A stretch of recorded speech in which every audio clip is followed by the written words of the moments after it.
ओम श्री साईनाथाय नमः। अध्याय 39 प्रारंभ। ओम श्री साईनाथाय नमः।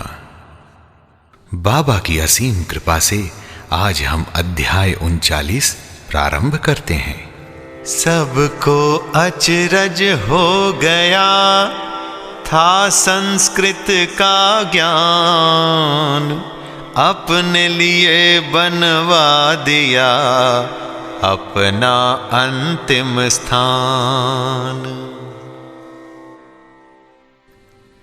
इस अध्याय में बाबा का संस्कृत ज्ञान, गीता के एक श्लोक की बाबा द्वारा टीका एवं समाधि मंदिर का निर्माण, इन बातों का हम आज श्रवण करेंगे। बाबा ने गीता के एक श्लोक का अर्थ समझाया है।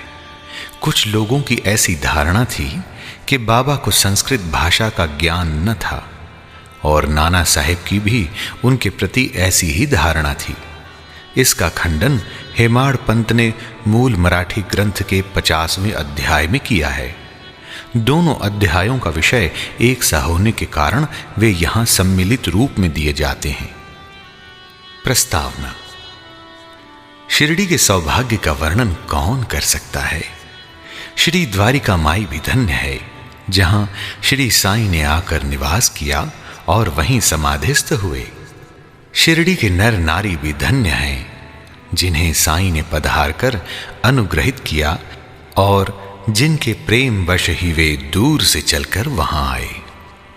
शिरडी तो पहले एक छोटा सा गांव था, परंतु श्री साईं के संपर्क से विशेष महत्व पाकर वह एक तीर्थ क्षेत्र में परिणत हो गया। शिरडी की नारियां भी परम भाग्यशालिनी हैं, जिनका उन पर असीम और अडिग विश्वास प्रशंसा के परे है। आठों प्रहर काम काज करते, पीसते, अनाज निकालते, घर काम करते हुए वे उनकी कीर्ति का गुणगान किया करती थीं। उनके प्रेम की उपमा ही क्या हो सकती है। वे अत्यंत मधुर गायन करती थीं, जिससे गायकों और श्रोतागण के मन को परम शांति मिलती थी।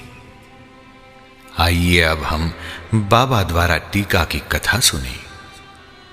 किसी को स्वप्न में भी ज्ञात न था कि बाबा संस्कृत के भी ज्ञाता हैं। एक दिन नाना साहेब चांदोरकर को गीता के एक श्लोक का अर्थ समझाकर उन्होंने लोगों को विस्मय में डाल दिया। इसका संक्षिप्त वर्णन सेवानिवृत्त मामलतदार श्री बी देव ने मराठी साईं लीला पत्रिका के भाग 4 में छपवाया है। इसका संक्षिप्त विवरण साईं बाबाज चार्टर्स एंड सेइंग्स पुस्तक के 61वें पृष्ठ पर और the wondrous Saint Sai Baba के पृष्ठ 36 पर भी छपा है। ये दोनों पुस्तकें श्री बी नरसिम्हा स्वामी द्वारा रचित हैं। श्री बी देव ने अंग्रेजी में तारीख 27/9/1936 को एक वक्तव्य दिया है, जो कि नरसिम्हा स्वामी द्वारा रचित पुस्तक के भक्तों के अनुभव भाग 3 में छापा गया है। श्री देव को इस विषय की प्रथम सूचना नाना साहेब चांदोरकर से प्राप्त हुई थी, इसलिए उनका कथन नीचे उद्धृत किया जाता है। नाना साहेब चांदोरकर वेदांत के विद्वान विद्यार्थियों में से एक थे। उन्होंने अनेक टीकाओं के साथ गीता का अध्ययन भी किया था तथा उन्हें अपने इस ज्ञान का अहंकार भी था। उनका मत था कि बाबा संस्कृत भाषा से सर्वथा अनभिज्ञ हैं, इसीलिए बाबा ने उनके इस भ्रम का निवारण करने का विचार किया। यह उस समय की बात है जब भक्तगण अल्प संख्या में आते थे। बाबा भक्तों से एकांत में देर तक वार्तालाप किया करते थे। नाना साहेब इस समय बाबा की चरण सेवा कर रहे थे और अस्पष्ट शब्दों में कुछ गुनगुना रहे थे। बाबा ने कहा, नाना, तुम धीरे धीरे क्या कह रहे हो? बाबा, मैं गीता के एक श्लोक का पाठ कर रहा हूं। कौन सा श्लोक है वह? ये भगवत गीता का एक श्लोक है। जरा उसे उच्च स्वर में कहो। तब नाना भगवत गीता के 4थे अध्याय का 34वां श्लोक कहने लगे। तद्विद्धि प्रणिपातेन परिप्रश्नेन सेवया उपदेक्षयन्ति ते ज्ञानम ज्ञानिनस्तत्वदर्शिनः। नाना, क्या तुम्हें इसका अर्थ विदित है? जी महाराज। यदि विदित है तो मुझे भी सुनाओ। बाबा, इसका अर्थ है तत्व को जानने वाले ज्ञानी पुरुषों को भली प्रकार दंडवत कर सेवा और निष्कपट भाव से किए गए प्रश्न द्वारा उस ज्ञान को जान। वे ज्ञानी जिन्हें सद्वस्तु अर्थात ब्रह्म की प्राप्ति हो चुकी है तुझे ज्ञान का उपदेश देंगे। नाना, मैं इस प्रकार का संकुल भावार्थ नहीं चाहता। मुझे तो प्रत्येक शब्द और उसका भाषांतरित उच्चारण करते हुए व्याकरण सम्मत अर्थ समझाओ। अब नाना एक एक शब्द का अर्थ समझाने लगे। नाना, क्या केवल साष्टांग नमस्कार करना ही पर्याप्त है? बाबा, नमस्कार करने के अतिरिक्त मैं प्रणिपात का कोई दूसरा अर्थ नहीं समझता। परिप्रश्न का क्या अर्थ है? प्रश्न पूछना। प्रश्न का क्या अर्थ है? वही। यदि परिप्रश्न और प्रश्न दोनों का अर्थ एक ही है तो फिर व्यास ने परि उपसर्ग का प्रयोग क्यों किया? क्या व्यास की बुद्धि भ्रष्ट हो गई थी? बाबा, मुझे तो परिप्रश्न का अन्य अर्थ विदित नहीं है। सेवा, यहां किस प्रकार की सेवा से आशय है? वही जो हम लोग सदा आपकी करते रहते हैं। क्या ये सेवा पर्याप्त है? बाबा, और इससे अधिक सेवा का कोई विशिष्ट अर्थ मुझे ज्ञात नहीं है। दूसरी पंक्ति के उपदेक्षयन्ति ते ज्ञानम, इसका क्या तुम ज्ञानम शब्द के स्थान पर दूसरे शब्द का प्रयोग कर इसका अर्थ कह सकते हो? जी हां। कौन सा शब्द? अज्ञानम। ज्ञानम के बजाय उस शब्द को जोड़कर क्या इस श्लोक का अर्थ निकलता है? जी नहीं, शांकर भाष्य में इस प्रकार की कोई व्याख्या नहीं है। नहीं है तो क्या हुआ? यदि अज्ञान शब्द के प्रयोग से कोई उत्तम अर्थ निकल सकता है तो उसमें क्या आपत्ति है? मैं नहीं जानता कि उसमें अज्ञान शब्द का किस प्रकार प्रयोग होगा बाबा। कृष्ण ने अर्जुन को क्यों ज्ञानियों या तत्वदर्शियों को नमस्कार करने, उनसे प्रश्न पूछने और सेवा करने का उपदेश किया था? क्या स्वयं कृष्ण तत्वदर्शी नहीं थे? वस्तुतः स्वयं ज्ञान स्वरूप। जी हां, वे ज्ञान अवतार थे, परंतु मुझे ये समझ में नहीं आता कि उन्होंने अर्जुन से अन्य ज्ञानियों के लिए क्यों कहा। क्या तुम्हारी समझ में नहीं आया? अब नाना हतप्रभ हो गए।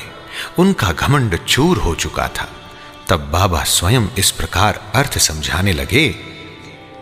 ज्ञानियों को केवल साष्टांग नमस्कार करना पर्याप्त नहीं है। हमें सद्गुरु के प्रति अनन्य भाव से शरणागत होना चाहिए। केवल प्रश्न पूछना पर्याप्त नहीं।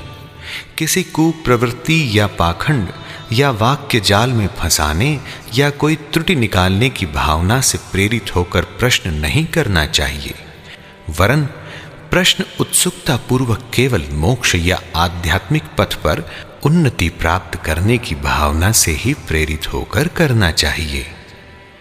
मैं तो सेवा करने या अस्वीकार करने में पूर्ण स्वतंत्र हूं।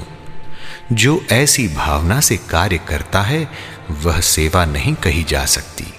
उसे अनुभव करना चाहिए कि मुझे अपने शरीर पर कोई अधिकार नहीं है।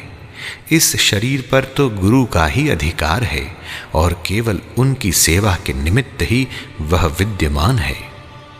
इस प्रकार आचरण करने से तुम्हें सद्गुरु द्वारा ज्ञान की प्राप्ति हो जाएगी, जैसा कि पूर्व श्लोक में बताया गया है।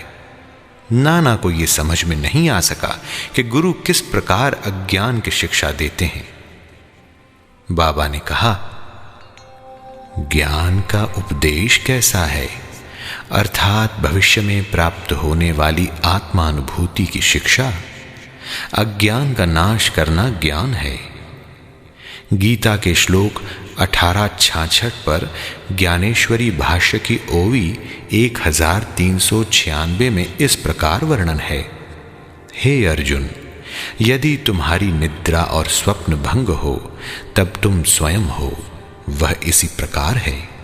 गीता के अध्याय 5:16 के आगे टीका में लिखा है, क्या ज्ञान में अज्ञान नष्ट करने के अतिरिक्त कोई और भेद भी है? अंधकार नष्ट करने का अर्थ प्रकाश है। जब हम द्वैत नष्ट करने की चर्चा करते हैं तो हम अद्वैत की बात करते हैं। जब हम अंधकार नष्ट करने की बात करते हैं तो उसका अर्थ है कि प्रकाश की बात करते हैं। यदि हम अद्वैत की स्थिति का अनुभव करना चाहते हैं तो हमें द्वैत की भावना नष्ट करनी चाहिए। यही अद्वैत स्थिति प्राप्त होने का लक्षण है। द्वैत में रहकर अद्वैत की चर्चा कौन कर सकता है? जब तक वैसी स्थिति प्राप्त न हो तब तक क्या उसका कोई अनुभव कर सकता है? शिष्य श्री सद्गुरु के समान ही ज्ञान की मूर्ति है। उन दोनों में केवल अवस्था, उच्च अनुभूति, अद्भुत अलौकिक सत्य, अद्वितीय योग्यता और ऐश्वर्य योग में भिन्नता होती है। सद्गुरु निर्गुण निराकार सच्चिदानंद है। वस्तुतः वे केवल मनुष्य जाति और विश्व के कल्याण के निमित्त स्वेच्छापूर्वक मानव शरीर धारण करते हैं, परंतु नर देह धारण करने पर भी उनकी सत्ता की अनंतता में कोई बाधा उपस्थित नहीं होती। उनकी आत्मोपलब्धि, लाभ, दैविक शक्ति और ज्ञान सदा एक से रहते हैं। शिष्य का भी तो यथार्थ में वही स्वरूप है, परंतु अनगिनत जन्मों के कारण उसे अज्ञान उत्पन्न हो जाता है और उसी के वशीभूत होकर उसे भ्रम हो जाता है तथा अपने शुद्ध चैतन्य स्वरूप की विस्मृति हो जाती है। गीता का अध्याय 5 देखो। अज्ञानेनावृतं ज्ञानम तेन मुह्यन्ति जन्तवः। जैसा कि वहां बतलाया गया है, उसे भ्रम हो जाता है कि मैं जीव हूं, एक प्राणी हूं, दुर्बल और असहाय हूं। गुरु इस अज्ञान रूपी जड़ को काटकर फेंक देता है और इसीलिए उसे उपदेश करना पड़ता है। ऐसे शिष्य को जो जन्म जन्मांतरों से यह धारणा करता आया है कि मैं तो जीव, दुर्बल और असहाय हूं, गुरु सैकड़ों जन्मों तक ऐसी शिक्षा देते हैं कि तुम ही ईश्वर हो, सर्वशक्तिमान और समर्थ हो। तब कहीं जाकर उसे किंचित मात्र भास होता है कि यथार्थ में मैं ही ईश्वर हूं। सतत भ्रम में रहने के कारण ही उसे ऐसा भास होता है कि मैं शरीर हूं, एक जीव हूं तथा ईश्वर और यह विश्व मुझसे एक भिन्न वस्तु है। यह तो केवल एक भ्रम मात्र है जो अनेक जन्म धारण करने के कारण उत्पन्न हो गया है। कर्मानुसार प्रत्येक प्राणी को सुख दुख की प्राप्ति होती है। इस भ्रम, इस त्रुटि और इस अज्ञान की जड़ को नष्ट करने के लिए हमें स्वयं अपने से प्रश्न करना चाहिए कि ये अज्ञान कैसे पैदा हो गया, वह अज्ञान कहाँ है, और इस त्रुटि का दिग्दर्शन कराने को ही उपदेश कहते हैं। अज्ञान के नीचे लिखे उदाहरण है। पहला, मैं एक जीव अर्थात प्राणी हूं। दूसरा, शरीर ही आत्मा है अर्थात मैं शरीर हूं। तीसरा, ईश्वर, विश्व और जीव भिन्न भिन्न तत्व हैं। चौथा, मैं ईश्वर नहीं हूं। पांचवां, शरीर आत्मा नहीं है, इसका बोध न होना। छठा, इसका ज्ञान न होना कि ईश्वर, विश्व और जीव एक ही हैं। जब तक इन त्रुटियों का उसे दिग्दर्शन नहीं कराया जाता, तब तक शिष्य को यह कभी अनुभव नहीं हो सकता कि ईश्वर, जीव और शरीर क्या है, उनमें क्या अन्योन्याश्रित संबंध हैं तथा वे परस्पर भिन्न हैं या अभिन्न हैं अथवा एक ही हैं। इस प्रकार की शिक्षा देना और भ्रम को दूर करना ही अज्ञान का ज्ञानोपदेश कहलाता है। अब प्रश्न ये है कि जीव जो स्वयं ज्ञान मूर्ति है, उसे ज्ञान की क्या आवश्यकता है? उपदेश का हेतु तो केवल त्रुटि को उसकी दृष्टि में लाकर अज्ञान को नष्ट करना है। बाबा ने आगे कहा, एक, प्रणिपात का अर्थ है शरणागति। दो, शरणागत होना चाहिए तन, मन, धन से अर्थात अनन्य भाव से। तीन, कृष्ण अन्य ज्ञानियों की ओर क्यों संकेत करते हैं? सद्भक्त के लिए तो प्रत्येक तत्व वासुदेव है। भगवत गीता अध्याय 7:19 अर्थात कोई भी गुरु अपने भक्त के लिए कृष्ण है और गुरु शिष्य को वासुदेव मानता है, और कृष्ण इन दोनों को अपने प्राण और आत्मा। भगवत गीता अध्याय 7:18 पर ज्ञानदेव की टीका। चूंकि श्री कृष्ण को विदित था कि ऐसे अनेक भक्त और गुरु विद्यमान हैं, इसलिए उनका महत्व बढ़ाने के लिए ही कृष्ण ने अर्जुन से ऐसा उल्लेख किया। आइए अब हम बात करते हैं समाधि मंदिर का निर्माण। बाबा जो कुछ करना चाहते थे उसकी चर्चा वे कभी नहीं करते थे, प्रत्युत आसपास ऐसा वातावरण और परिस्थिति का निर्माण कर देते थे कि लोगों को बाद में उनका निश्चित परिणाम देखकर बड़ा अचंभा होता था। समाधि मंदिर इस विषय का उदाहरण है। नागपुर के प्रसिद्ध लक्षाधिपति श्रीमान बापू साहेब बूटी सकुटुंब शिरडी में रहते थे। एक बार उन्हें विचार आया कि शिरडी में स्वयं का एक वाड़ा होना चाहिए। कुछ समय के पश्चात जब वे दीक्षित वाड़े में निद्रा ले रहे थे तो उन्हें एक स्वप्न हुआ। बाबा ने स्वप्न में आकर उनसे कहा, तुम अपना एक वाड़ा और एक मंदिर बनवाओ। श्यामा भी वहीं शयन कर रहा था और उसने भी ठीक वैसा ही स्वप्न देखा। बापू साहिब जब उठे तो उन्होंने श्यामा को रुदन करते देखकर उससे रोने का कारण पूछा। तब श्यामा कहने लगा, अभी अभी मुझे एक स्वप्न आया था कि बाबा मेरे बिल्कुल समीप आए और स्पष्ट शब्दों में कहने लगे, मंदिर के साथ वाड़ा बनवाओ, मैं समस्त भक्तों की इच्छाएं पूर्ण करूंगा। बाबा के मधुर और प्रेम पूर्ण शब्द सुनकर मेरा प्रेम उमड़ पड़ा तथा गला रुंध गया और मेरी आंखों से अश्रुओं की धारा बहने लगी, इसलिए मैं जोर जोर से रोने लगा। बापू साहेब बूटी को आश्चर्य हुआ कि दोनों के स्वप्न एक से ही हैं। धनाढ्य तो वे थे ही। उन्होंने वाड़ा निर्माण करने का निश्चय कर लिया और श्यामा के साथ बैठकर एक नक्शा खींचा। काका साहेब दीक्षित ने भी उसे स्वीकृत किया और जब नक्शा बाबा के समक्ष प्रस्तुत किया गया तो उन्होंने भी तुरंत स्वीकृति दे दी। तब निर्माण कार्य प्रारंभ कर दिया गया और श्यामा की देखरेख में नीचे मंजिल, तहखाना और कुआं बनकर तैयार हो गए। बाबा भी लेंडी को आते जाते समय परामर्श दे दिया करते थे। आगे यह कार्य बापू साहेब जोग को सौंप दिया गया।